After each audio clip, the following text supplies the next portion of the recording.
I guess so this is recording now, but then Yes. will we have to, I guess the question is like, can everyone hear this? Or will we have to like edit it, or how will it work? Do we know? I don't think we have to edit it. I think it's exactly the same as the live video, except it's not actually live. Like, Got it. Yeah. yeah. I think it'll be fun to pre-record, because then we can hopefully like release episodes on the same time, same day, so that Exactly. depending on our schedules and stuff, like, we don't have to worry about like missing a week. We can always have something in the works. So yeah, I'm excited about this. Me too. Me too. I just cracked open a Coke Zero, which I'm having an infatuation with, and also these mini cans. Love a mini can. I love a mini can. It feels chic because I don't know. There's We something like small things. exactly. It's miniature. It's cute. And did you know that they make Diet Cherry Coke and Diet Cherry Coke Zero? No, just cherry Coke Zero, not Diet Cherry Coke Zero. Yeah, they make Oh, Diet sorry. Cherry Yes, yes, Coke yes. and then cherry Coke Zero. Yeah, I did. Yes. Yeah, I'm very familiar with all of the Coke products. I love a mini can. I really think like that's the right amount. Like, I am notorious. So even with sparkling waters, what is this? 12 ounces. Yeah. Like, I rarely ever finish an entire can. The same is true for Diet Coke. Like 12 ounces is a lot. So I feel like the mini can is like the right amount. You can Yes. get through it. You can drink it all when it's still cold. The carbonation is still good. And then toss it, versus this, which, is going to take me, would take me longer to finish than I actually would want to keep drinking it. So I know the issue of the carbonation going down is a real thing. I really kind of like flat soda. I used to have a thing about flat soda where I actually really liked it when I was younger, and now I don't know. I don't know what I was. I also ate butter by the like like tablespoon by the questioning tub. choices. And yeah. So I don't know. Maybe I had some kind of deficiency or something. But yeah, no, now I definitely need my sparkling beverages to be super duper sparkling.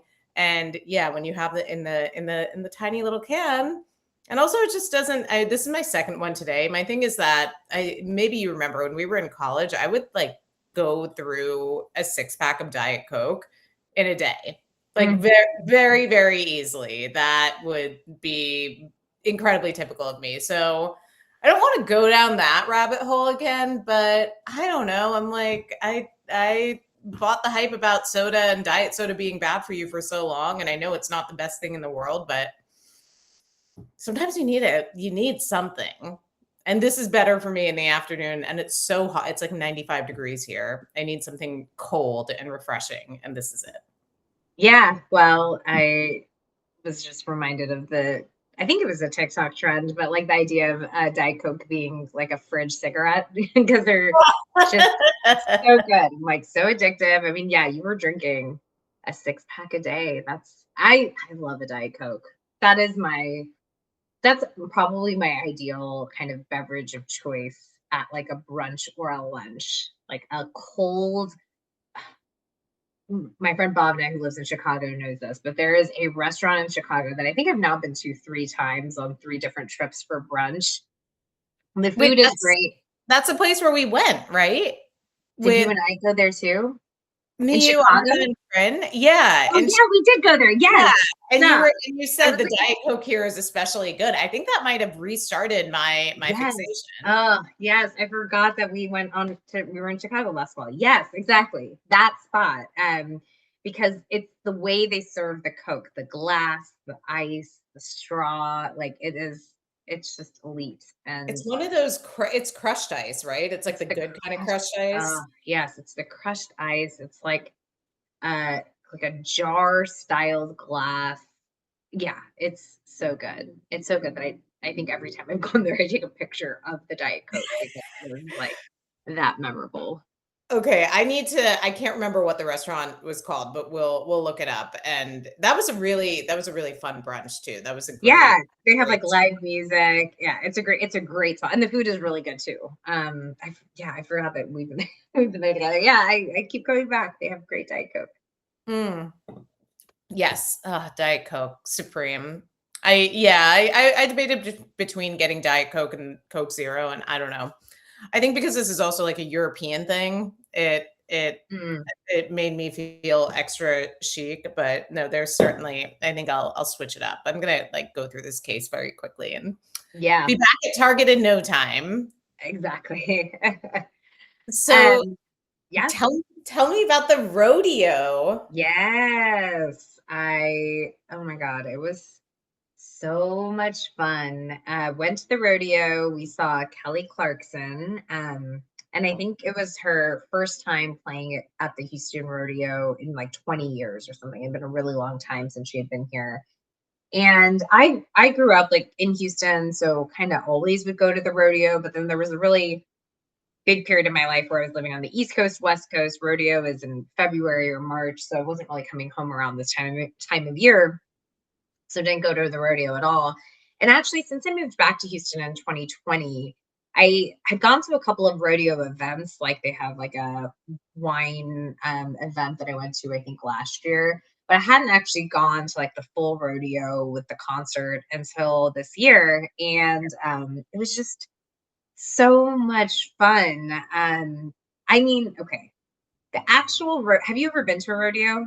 I've never been to a rodeo. I've never even been to rodeo light. I don't know. Yeah, Okay, I I don't would think I've been to love. anything comparable. I've been to that horse race that we went to in Okay, Del that is Mar, very that is very different. where Yeah. we met he was the coach of the Warriors. Yeah. Yeah. Yeah. Yeah. That was very, very different. But yeah, so it's kind of like the outside is kind of like a carnival. So there's, the standard fare with all of the rides, the carnival food, especially like in the South. So the fried everything. And then they have like the grounds is really big. They have like petting zoos and other things. It is like it's a whole production. I mean, I don't know all of the details of it, but like there's a lot of work that goes involved in it, and like scholarships, and it's a whole thing. And then they have the arena where the rodeo like event actually occurs, and then after the rodeo they have a concert most nights. And Okay. so the actual rodeo event is just like, I mean, I'd gone as a kid, but I kind of remember, but I kind of had forgotten. Um, it is wild. Like the entire time we came a little late, so we probably caught about an hour of the rodeo, the last hour of it. It was literally me just saying, "Oh my god, oh my god, oh my god," over and over again, because I'm like, "What who are these people that are choosing to, like, put themselves on top of or in front of a bucking bull?" And, like, every time I'm like, "Oh my god, this person's about to get trampled, this person's gonna die." The craziest event. Well, first, the funny thing is that, my boyfriend Juan, who was with me, pretty much for every event, he's like, "I think I could do this." So it consisted of me saying, "Oh my god," on repeat, and him being like, "I think I could do this." I'm like, "Please, please do not." But Yeah. the most insane event, and I did not remember this, but have since gone down a rabbit hole on it, is this event called mutton busting, which mutton busting is an event that involves 5-year-olds, maybe 5 and 6-year-olds, Oh my like with god. helmets, holding on for dear life onto like What? a sheep that gets released and then just starts running, and their job is to like hold it and not fall off, although they all fall off. How So does that say? I'm look. Yeah, these are children. it's They're every single they would announce like, "Next up is Sally, 5 years old from Dallas, Texas. Sally wants to be a mommy when she grows up." And then you see Sally uh, gripping onto a sheep for dear life, who is just like running full speed, and Sally inevitably falls off the sheep. So whoever I think stays on the longest or gets the furthest is who wins, and they do, it's like a one by one. So you're just like watching for 5 minutes, like multiple children, one after the other, get on TV. I mean, Sally might yeah, Sally might need to get her organs checked after that. Like, what the? It was just such a it was such a culture moment, right? Because I think about at 5, I was starting to do like Indian dance and piano, and that was like, what my parents were exposing me to. And like the fact that, yeah, like this is a real activity that is embraced by folks who are, well immersed into like rodeo culture. And yeah, Yeah, 5-year olds just gripping on for dear life. I mean, there was also like yeah, there were just a lot of events. There's also the like cattle chase type of thing where calf what do they call it? Oh my god, I want to get it right. But there were just yeah. yeah, a lot of events that you couldn't pay me, like the calf scramble. Calf scramble involved like a bunch of calves being released and teenagers, like basically high school students, kids that are about to graduate high school, run around and try to like capture these calves. And like they did not want to be captured. And some of them were like, fighting. And like literally you see teenagers like holding onto their tail. I guess that's like a technique, and being the calf is dragging them like Oh my God. yeah. So anyway, rodeo I, it was wild to watch. The concert was amazing. Kelly Clarkson is just she is like so talented. She has so many popular songs. I wouldn't normally think of myself as a Kelly Clarkson fan, but the set is usually about an hour at the rodeo. So they're singing, if it's yeah. someone like Kelly Clarkson who has like lots of number one songs, they're just mostly singing those. And so all of her songs are such bangers. Like we knew the words to all of them. So that was really fun. And yeah, it was fun to dress up. I like really liked my little look that I threw together. And I loved it. I love the boots. I love the hat, like everything. yeah, I think it was fun. In a way, it kind of felt like cosplaying because I like really don't wear or didn't own before that anything particularly Western. Where are the Um, boots from? I mean, the boots were actually Amazon because I waited Yeah, so late to get yeah, them, and I needed something that would like get delivered in 2 days. And sure. shockingly, there was a pair. And I was so we went to this store Tecovas, which is really popular and has beautiful, beautiful stuff. And the boots there are so nice, but they were probably about $350. Yeah, cowboy boots are really expensive. And Hats too. yeah, and I was kind of like, okay, let me first like feel confident that I will wear these enough to like justify a $350 purchase. I was like, I don't want to like get these and just wear them at the rodeo once a year. Like that feels like a little bit of an unnecessary Yeah. spend. So but now that I like went to the rodeo, had such a great time, felt like, and now that I've seen some of the boots too, I'm like, actually, some of these will look cute. Obviously, just even regular outfits. Like, I don't need to be going to a particularly like Western Right. themed event to wear them. So I might invest in a pair next year. But yeah, it was great. I like was just it was one of those moments where it was like it felt very Texas, like just Yeah. being there, hanging out with people. We met up with some friends at the wine garden, and just everyone's like in really happy spirits, and yeah, it was great. That's really you very much looked the part. I would not have expected that you got those boots like 2 days ago. I just assumed. I assumed it was like a Texas calling card. Like you're from there, you gotta have the boots, you gotta have I know you have like a leather jacket type thing and Yeah, yeah. most people here do. I'm definitely an exception for not. And I think it's because growing up here, I grew up in the suburbs, obviously Indian, not necessarily like we would have Go Texan Day and stuff. And I don't remember, maybe that was something that started later because I don't remember even dressing up. Maybe as a young kid, I would dress up in something. But Yeah. yeah, it was just not really a part of like the scene or the culture that I particularly was in as like an Indian American in the suburbs, hanging out, especially during my teenage years, like with a lot of my parents' friends and their Right. friends' kids. And yeah, anyway, but now that I'm back, I feel like more in some ways like more connected to Texas. And yeah, it's been fun kind of exploring sides of it that I didn't experience as a kid. And owning cowboy boots is now, I mean, they're Amazon boots. I don't know if they count, but it is Yeah. now, yeah, now on the list. I have done it. Check done. That's it. They're the right shape and style. But it's cool that you went with your parents when you were growing up. Was that like a big outing with all of your family friends, or did We would just go as a family. But it's funny, we'd go to like the petting zoo, we go to the rodeo, but I think we would always leave for the concert because I think at least back then in the 80s, the concert was I think almost exclusively country music, which we really didn't listen to. So we would actually leave before the concert started, for the most part.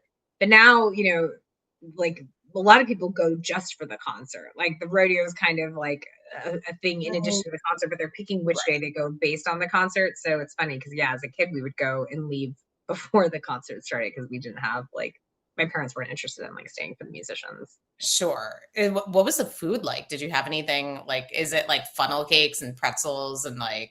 Yeah, I didn't actually eat anything there, I don't think.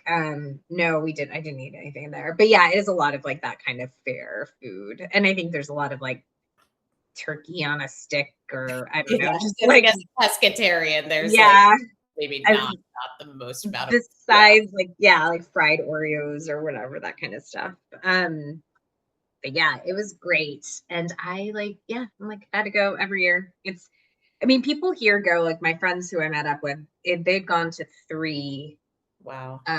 three events or three or four rodeo shows that this year. So some people Oh, just go 3 to or 4 this year. Wow. yeah, Okay. yeah, yeah. Some people go to a lot. Oh, that's Um, cool. but it was good.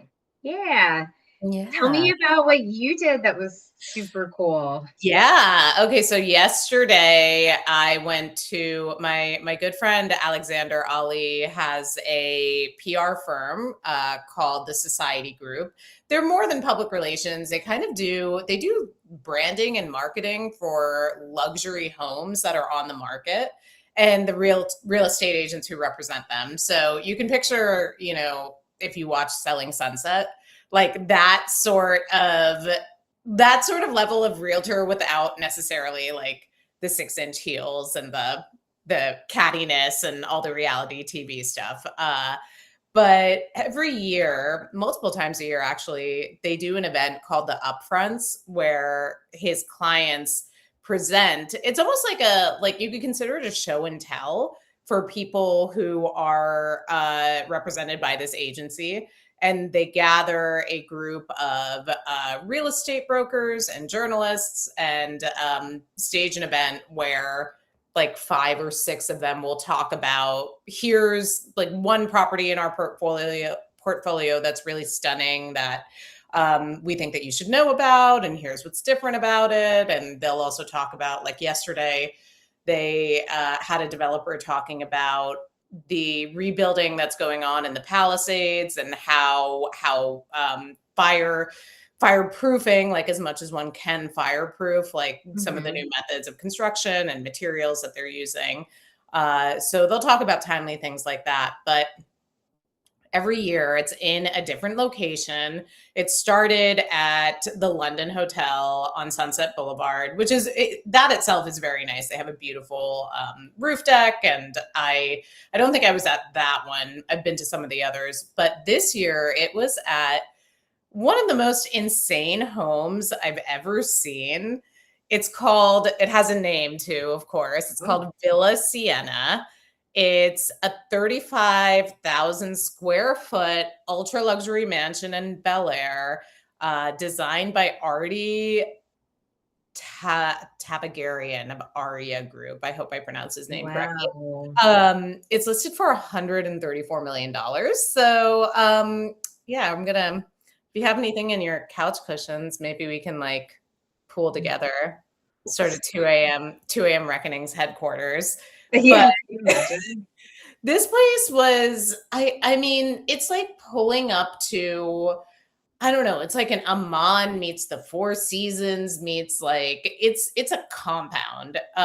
There are 8 bedrooms, none of which we saw because there are 4 floors, and they opened up basically 2 of the floors to this event because this is a home that's on the market. I can understand them not wanting to have like 100 people tromping through and like taking pictures of everything necessarily and getting their Right. fingerprints on stuff, but it was just like there's like a waterfall here, and there's a like arc of fire over here, and there's so many living rooms. I lost count. You go down, there's this incredible spiral staircase, and you go down, and there's a bar in the like subterranean level. There's a bar on the main level, and like a full-fledged like marble beautiful, like if you walked into a restaurant and saw this bar, you'd be like, oh great, I'm at a beautiful restaurant. I love it.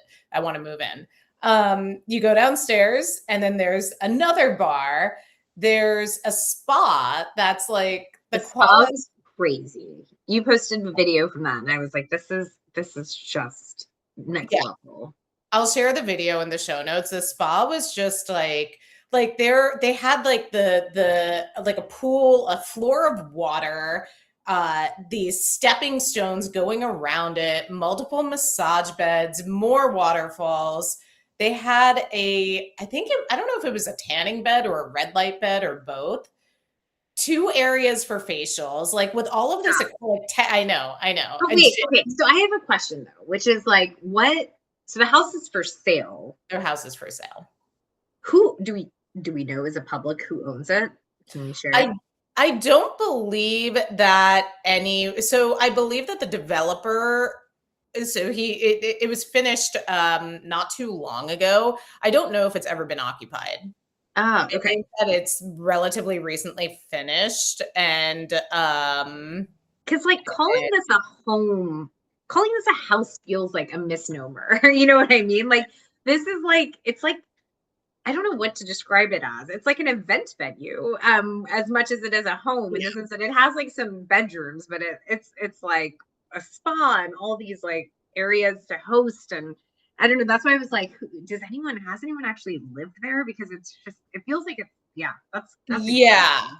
I think that the type of buyer for this home is someone who ironically probably does not live in Los Angeles full time, who is buying this as an investment, and maybe they're spending a little bit of time there, but it really is, yeah, like kind of a party palace. I mean, so there's the spa downstairs, there's the bar, and then there's a huge wine room, like four wall, like I mean, you could have an entire like vineyards worth of wine in there, and then you keep going, and then there's a club. There's like a total nightclub with they had all the lights on Oh my God. and the music going and a grand piano.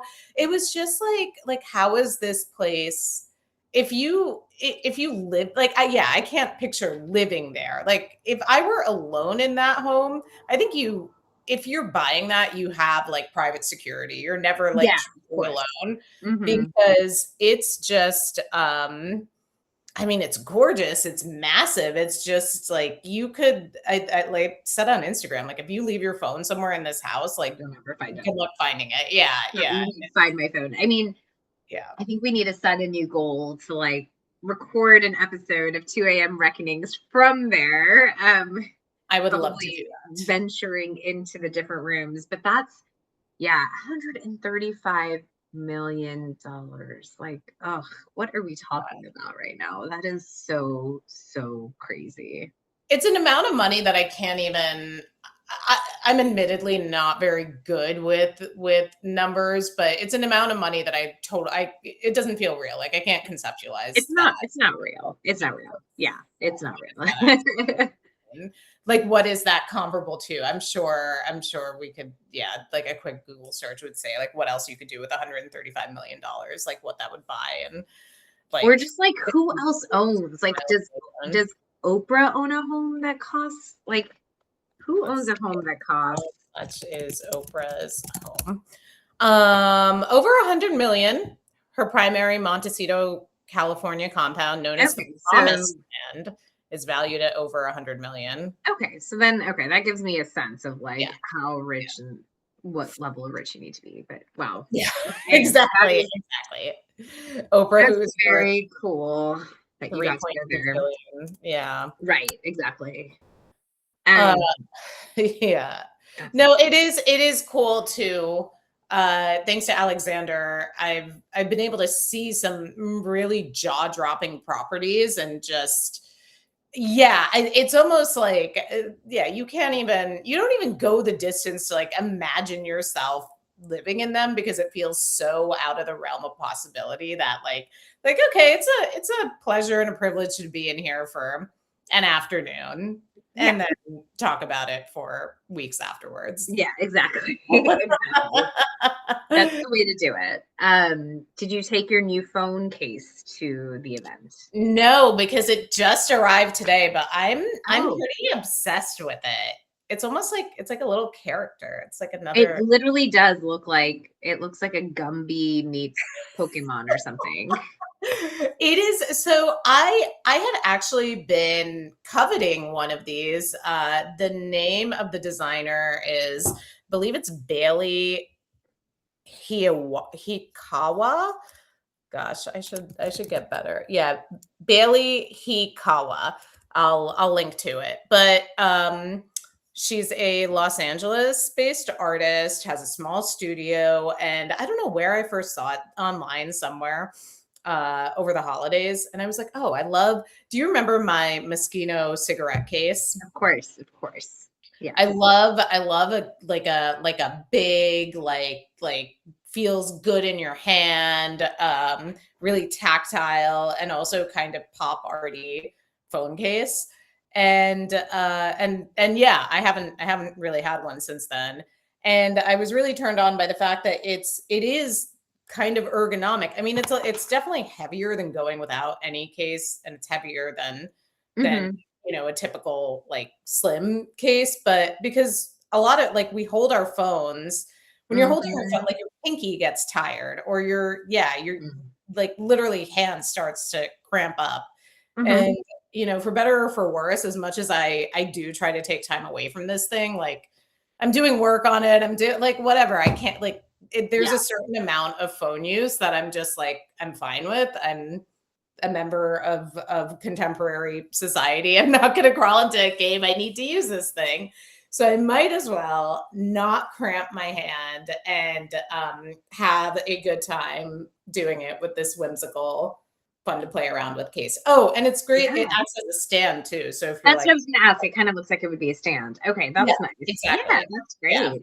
Is So it like, easy to pop on and off? yeah, super That easy. yeah, that also is nice. Okay, that's cool. It looks I mean, it definitely will take up a lot of space in a purse. It So I'm will. curious It to will. see how like that works out for you.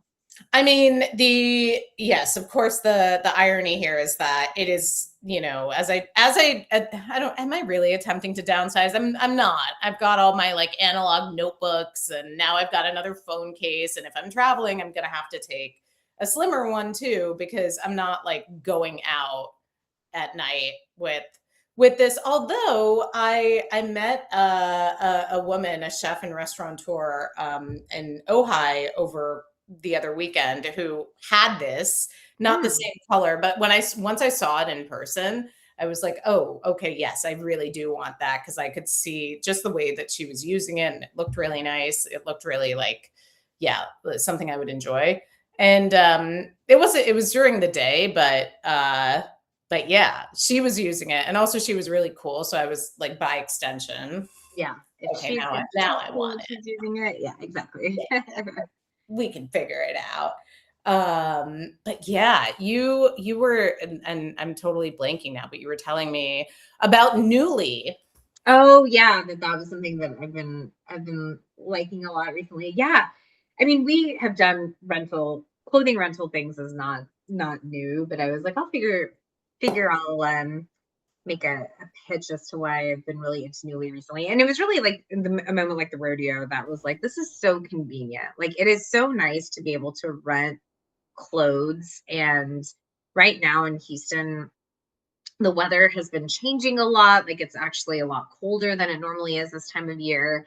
And between like seasonal changes, size changes, like if your size fluctuates, and then also like needing kind of occasion specific clothing, it is just so convenient to rent clothes. Like both of us have been doing it for years now. And Yeah. yeah, when I wore to rodeo, I had like a fringe jacket and a suede little mini skirt, and both of those were from Newly. They were really cute. I might look into seeing how much it would cost to buy it, but Nice. yeah, I really liked the stuff on there generally, and it's just so convenient to be able to like rent it, wear it, send it back, and then go on with your life. So I've been a Rent the Runway member since, gosh, a really long time. I think like 2016. No, longer than that. I was using them when I was at ABC for like award shows and stuff. But I've been a Rent the Runway Unlimited member, I think, since like 16, 17. So almost 10 years. If I added up my membership fees, I'd probably like my head would explode. But I do love it. And I know that you were previously a member of Rent the Runway. I'm curious what made you switch and what's the difference with Newly? Yeah, I switched it, I think like 2 years ago, maybe a year ago. Yeah, I switched a year and a half ago. I think I just wanted like a change in, part of it was like what I was renting clothes for. And at the time with Rent the Runway, I felt like there weren't a lot of clothes that were kind of the right fit for what I was doing, especially in here in Texas. Like I'm not necessarily going to like events that require outfits as much. I needed like a lot more warm weather friendly clothes. I don't know, getting older, and I was like, just there was a period where I felt like I wasn't finding a lot of clothing that I liked, or if I did, it was like out of stock. Then I just stopped renting for a while, and then I heard about Newly. And Newly, I think they're owned by or partnered with Anthropology. Oh And yeah. so Anthropology is one of those like stores that, generally speaking, some of their like store brands, like the actual Anthropology brand, and I think there's a brand called Maeve that they have a lot of stuff for. But those like brands like generally like fit me well, and like my size is relatively predictable in them. So I was like, let me try this out. And overall, I like it. I think I get more clothing items. Like with Newly, you get 6 a month, and I think at least with the RTR subscription I had, it was less than that. Maybe it was Yeah. 4. But the thing I don't like about Newly that I hope they change, and I contacted them about this once when I first joined, is that you can't keep an item and have it roll over to your next month. Oh, If you rent something that you love with Rent the Runway, if you don't yeah. mail it back, then they just count it towards, like, so if you usually get Right. 4 items, It it just just counted stays as in one of your your closet. 4. But Yeah. with Newly, if you don't return it, it's at least as far as I last checked, if you don't return it, then it's treated as if you bought it, like they charge you for it. So if you love it, you want to wear it the next month, you have to return it and then hopefully be able to rent it again, Oof. which, Yeah, yeah, that's it's tough. risky. Yeah, that's risky. Yeah. Oh no. Did we freeze? For my Oh, Nope. okay. Wait, Oh, no, now sorry. it's back. It's No, we're back. good. Okay. Yeah, I really like using it. It's like really convenient. And I also love like where was it? I think it was Japan, maybe, when I went on vacation, but it was so nice to like get stuff that was like I knew would be the right vibe for this trip, and then like just being able to return it and not have to worry about washing, and all of that Yes. is really convenient. So I'm a big fan. I would be open to going back to RTR too, but I just, in general, the concept of clothing rental, I am a big supporter of. And I think I don't remember exactly how much I pay. It's like 100 and something dollars a Mhm. month that I've definitely saved. Like I really don't buy clothing all that much as a result. Yeah, when I think about the amount of weekend afternoons I spent in my 20s in Forever 21 and H&M fitting rooms, trying on these like fast fashion, like made of tissue paper tops and dresses, and for what? I don't even know that's a whole separate issue. But the amount of stuff that just accumulated, and then you move, and then you're like, why do I have all of this polyester blend I'm never going to wear again? It's so wasteful. It's wasteful on so many levels, and yeah, I'm like, what was the point of that? I don't want to do that ever again.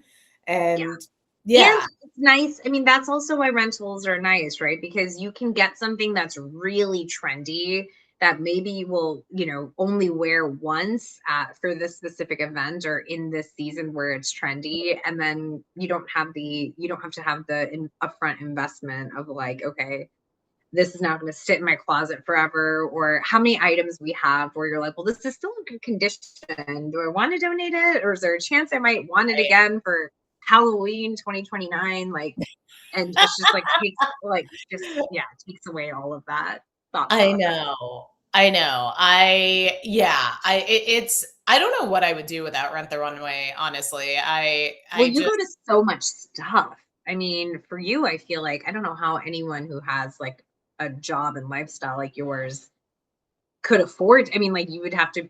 to have that $135 million house to be able to like Seriously. afford a new outfit or a cute outfit for all of the things you go to. Seriously, or be sponsored or be like getting gifted by Yeah. all the brands all the time. But I will say that like one thing that you at least with Rent the Runway and Newly too, you kind of discover like brands that you like and like kind of figure out your sizes. Like the problem with like either when I have borrowed from a designer or done like alone or something like that, sometimes I don't even know and it looks one way in the fitting room, and then I go home and then I'm like, oh no, I actually don't know if this is going to work at all. And it's Right. the worst to go to an event and feel like you're in a costume when you really just want to feel like yourself. But yeah, I don't know. I yeah, Rent the Runway has saved me so many times. I am curious. I've been hearing that Open Table and Resi, because like they're the two big reservation platforms, have been like offering money to chefs and restaurants, like exorbitant amounts of money to say like, hey, switch from one to the other. Like if you're a Mm. restaurant that's on Resi, then you can't be on Open Table, and Open Table can be like, hey, you're really popular, I'm going to come over and like offer you $1 million to come and bring your business to us. I'm like, I think I want to start like a little turf war between the Competition. Runway Yeah. and Newly. Yeah, yeah. Like Have who them can who would sponsor us with like swap. Yeah. Yeah, yeah, I mean, the two things I tell folks about both, like whatever girls are like, oh my gosh, you rent this, like, and I feel like one of the biggest things is sizing, and people are like, oh my God, how do you know what size you are? It feels like that would be really tough. And the two things I always tell people that at least have worked for me, of course, it may not work for everyone, but the first thing is like these rental websites have pictures where you can see, like, potentially if enough people have rented it, what someone, so for me, I'm 5'4" on a good day, and like a lot of what I'm looking at is height, because I want to see, are these pants going to require heels for someone who is my height? Is this dress going to be so long that I have to wear 6-inch heels that I'm like not willing to wear? So right. you can see like what the dress looks like by on someone of your similar like height and weight, which I think is really valuable. And then the other thing about it is like, I feel like when you are just renting something, it's less of an because it's less of an investment, you have a little bit more flexibility in wearing it, even if it doesn't fit perfectly.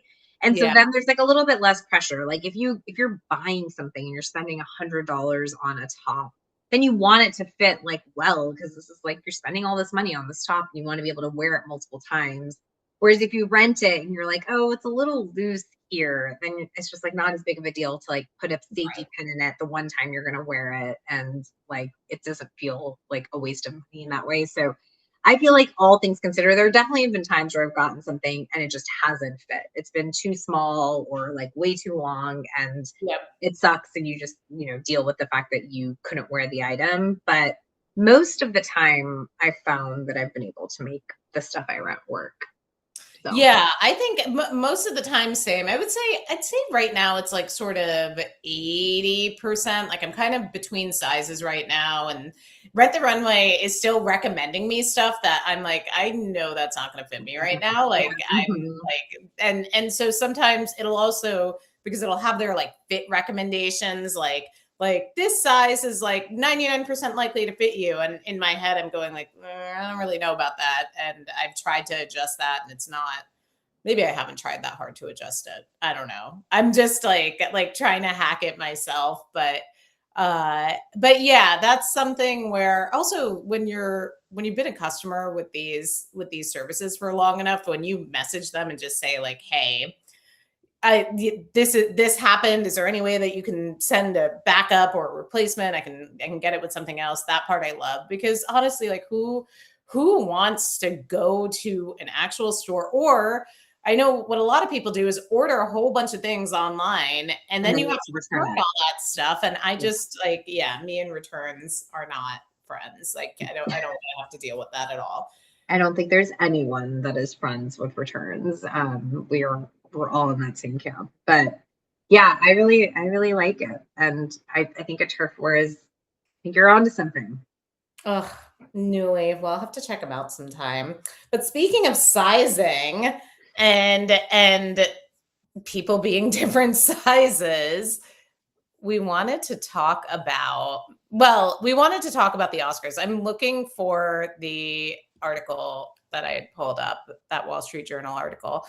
Mm, But more specifically than the Oscars, it's really the what would you call it? It's like the GLP-1 facelift cocktail that seems to have absolutely taken over not only Hollywood, but just I like women of means in general. And it's really kind of it's wild. It's wild what's happening. yeah. Yeah. I mean, I think there's always been a one of my colleagues just walked in.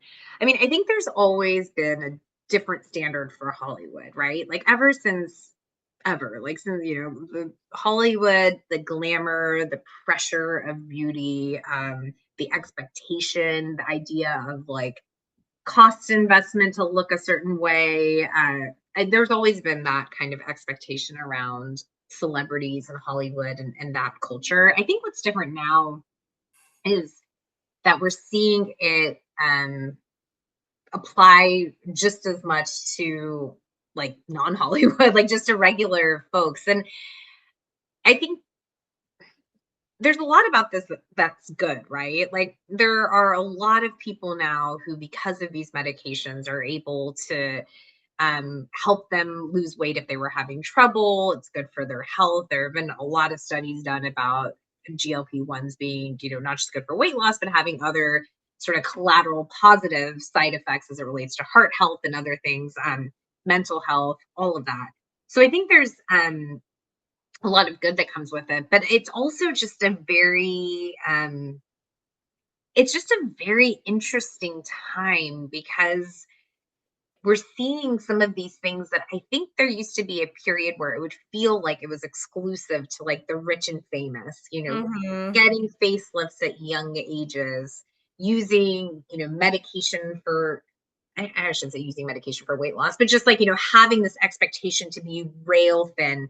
And we all know from the 90s, and we talked about this during the episode on America's Next Top Model, like Yeah. that was that was something that was expected of all of us. But now I feel like with social media, time change, the times changing, some of the pressure that I feel like was on just kind of the celebrity Hollywood elite is now being felt by just people like us, like, regular humans who are not Absolutely. models, who are not trying to like be models, who are not in the entertainment, at least in my case, in the entertainment industry at all. So I think that's what's been really fascinating. And when we like look at the Oscars, I think this year I noticed it more than past years, just on my feed. As much as people were commenting on dresses, because that's usually the fashion Yes. commentary. I felt like on my feeds, I was seeing just as much commentary about plastic surgery procedures and weight loss medications and that Yeah. kind of stuff as they were, kind of soaking in what people looked like, celebrities looked like. Yeah, well, it's just, but yes, this has been going on for a really long time.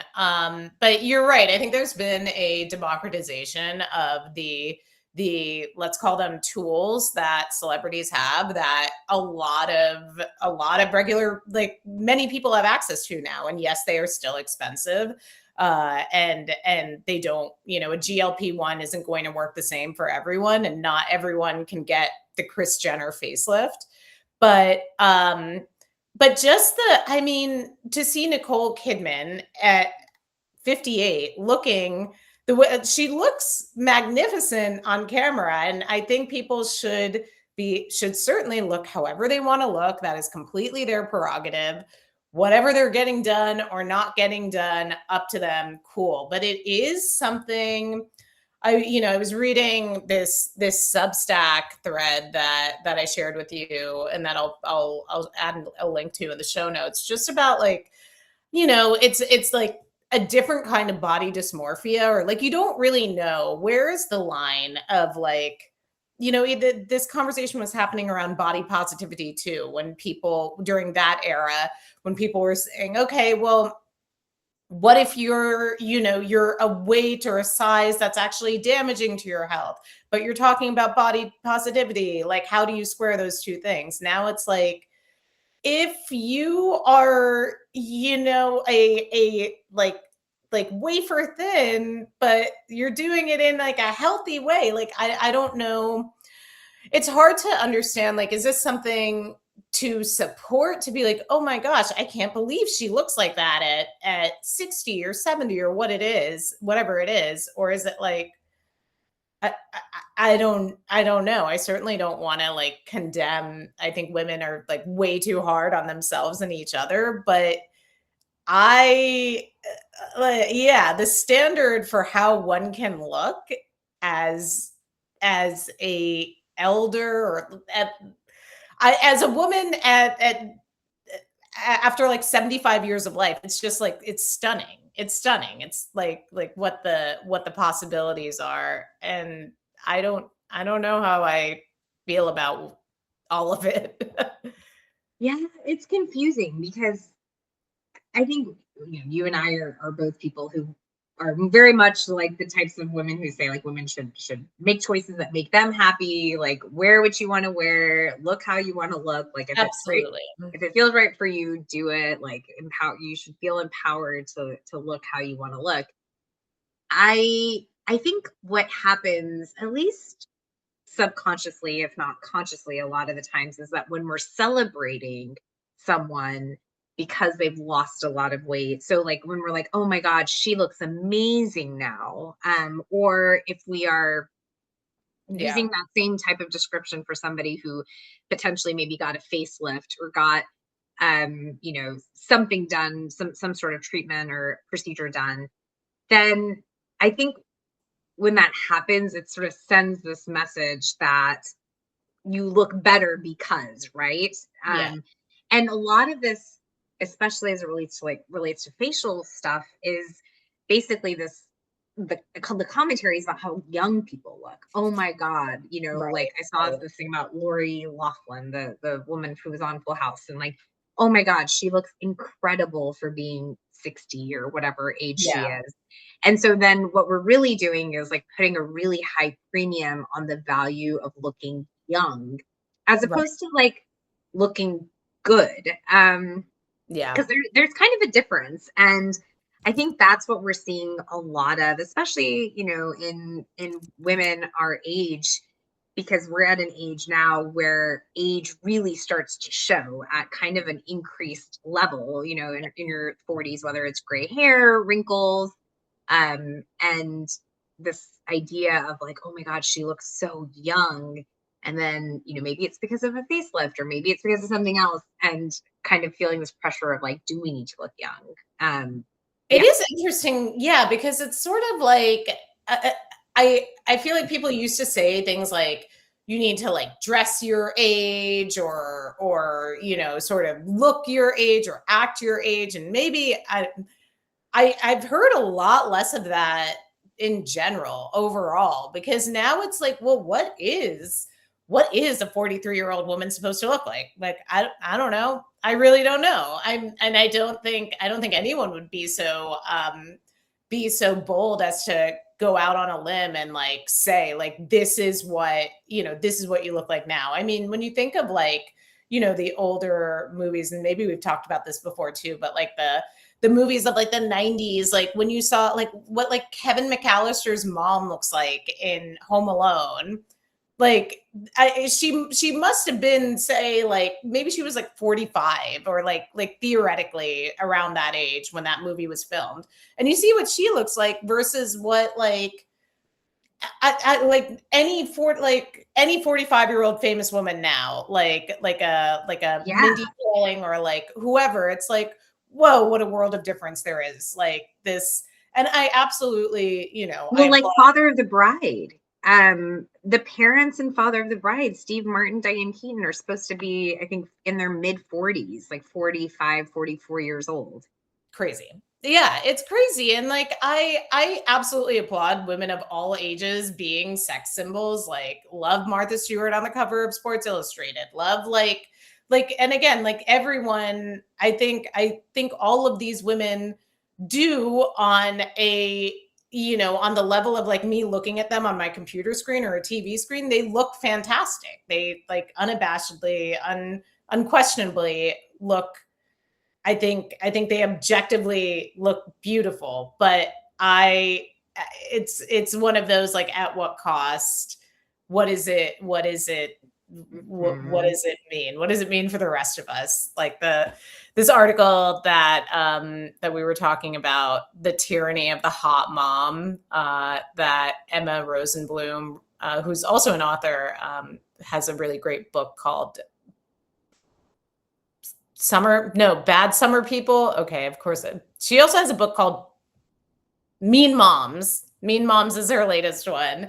But she wrote this for the Wall Street Journal in January, and it's all about how like all the moms at her school drop off are all like, all of a sudden it's like no one's showing up in a t-shirt with like ketchup stains and baggy sweatpants. They're all like, they've got the blowouts, they're all like toned, they're all thin, they you know, have the jewelry and the right shoes and whatever. And she's like, how, like what's, as an act of rebellion, she did go to drop off in a, I didn't put on any makeup, put on my huge puffer over sweatpants and a sweatshirt, left my glasses on instead of changing into contacts, walked out into the world proudly looking like a total mess, which if I'm leaving my home in the morning, like before the hour of say noon, I look like a total mess and I'm so proud of it. I mean, there's something really cool about someone who feels comfortable walking out of their house not looking perfect, and just kind of feeling like they can move in the world without having to maintain a specific kind of appearance. And if you can build the confidence that you need to be able to like be that way, I think that's very ideal, because it kind of ends up being a reflection of confidence and not caring about what others think and all of that kind of stuff. And that's why there is this fine line. And as women, this has been something that we've been balancing our entire lives. I just think that it's on the spectrum, the balance is shifting a bit, but being able to figure out like what you are doing for you because you like it, you enjoy it, you know, whether it's a hairstyle, dyeing your hair, Sure. filler, like, you know, there's lots of different extremes, getting your nails done. There's lots of, you know, extremes as to, you know, or not extremes, lots of examples as to how we do things to maintain a specific appearance, and figuring out like what it is that you're doing for you versus what you're doing because you feel pressure to.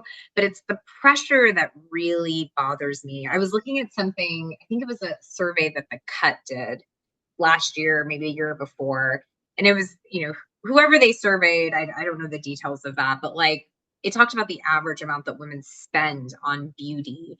And I think if I recall, it was something like in their 20s and 30s, the women they surveyed spend around $9,000 a year. Oh my gosh. And that's covering everything from like nails to, facials to, but Yeah. that is, that is an insane amount. And it's only going up, as more and more procedures and sort of beauty standards change. And so it's the pressure, the pressure part that really bothers me, because it's like, okay, so now as women, I feel like when we were growing up, there was this dichotomy of like, it doesn't matter how, don't focus on your looks, focus on being smart and successful, but we all still felt pressure about our looks because Of of course. society. And now it's like, okay, yes, like that's that article, you have to be a mom, you have to do all these great parenting things, you have to work, you have to do, and you're supposed to also look really beautiful and presentable and have like, Yes.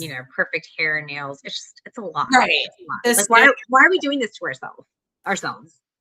Yeah, I know. I know. There is that dichotomy. It's like on the one hand, look, like I want to fit into like all the clothes that I want to wear, and I want to look this way. And like when I said like, oh my gosh, to women spending $9,000 on average, I like thought about it for a second. I'm like, that's like, yeah, I just spent a not insignificant amount of money to have my hair cut and colored last week, and that's something that I do multiple times a year. And I got a pedicure today, finally. But that was because the sight of my own feet was grossing me out to the point where I'm like, yeah, this is The no one's medical going to pressure on necessity. me. And like, I just can't look at my toes anymore. So, but yeah, you're right. It is a really, it's like, how do you figure out that, that like the gulf between here's what I'm doing for me and then here's what I'm doing because I feel like I look so different from everyone else in either my community or my friends, or I feel like I'm standing out, and I feel like I'm standing out in a way that I don't enjoy, and now I'm going to do X, Y, and Z so that I don't stand out in that way anymore. And I think what's making it, I think as new treatments come out, like it's starting to be like there's more and more, and it's affecting younger and younger. Like when we were in our 20s, at least in the circles that we were in, no one was talking about getting Botox, like preventatively or anything. It was just not a Didn't topic even of know about conversation. it. Yeah. Yeah. But now there are women in their 20s and early 30s that are starting to do Botox, and it's being justified as like, it's good for you from a preventative standpoint. And then we're starting to see a lot of women in their 30s and 40s get like facelifts.